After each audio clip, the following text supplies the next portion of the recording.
I was reading about this particular role, and she wasn't a good singer necessarily. No, she wasn't. Definitely, but you are. I'm okay. I don't think I'm a great singer. But you're better than she was. I would hope so. I would hope because I know what flat and sharp sounds like would just make me maybe a little better.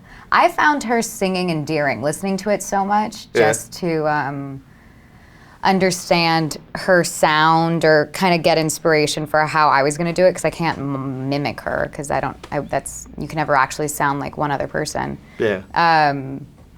But I would kind of listen. There's this thing that she would do where instead of yodeling, she kind of just cracked.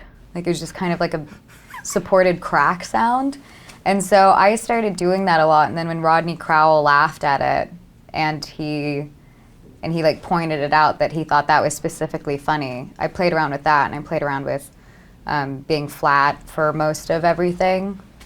If you have like vocal control, it's like a fun thing to play around with. Nice. Yeah. Now, how much time did you spend on that aspect of the character, the voice? A bit, I guess, because while I was finishing up Avengers, we were doing Age of Ultron London, and that's when I started doing just a lot of listening and reading, and I work with a dialect coach on basically everything I do. Who's one of my good friends. And so she and I just send each other back and forth all of these recordings and videos and interviews that we've found interesting, even when she was like 40, before she passed away. This is such an important part of history. Yeah.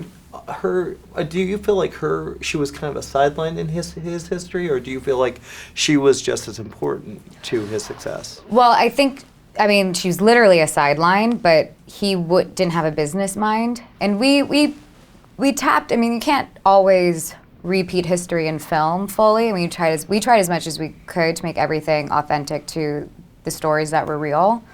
And she was really his business manager. We mentioned like she did all the phone calls, and he wouldn't have been on any radio show had she not made that effort. She was the one who decided that he and his cowboys wouldn't be in hillbilly overalls at the Grand Ole Opry. She wanted them to always be in suits. She thought that was more dignified. So she made those kinds of decisions that created his image and that allowed him to be in front of people. And she was a businesswoman in the late 40s. Like, wow. No one wants that. That's why people like notoriously hated her.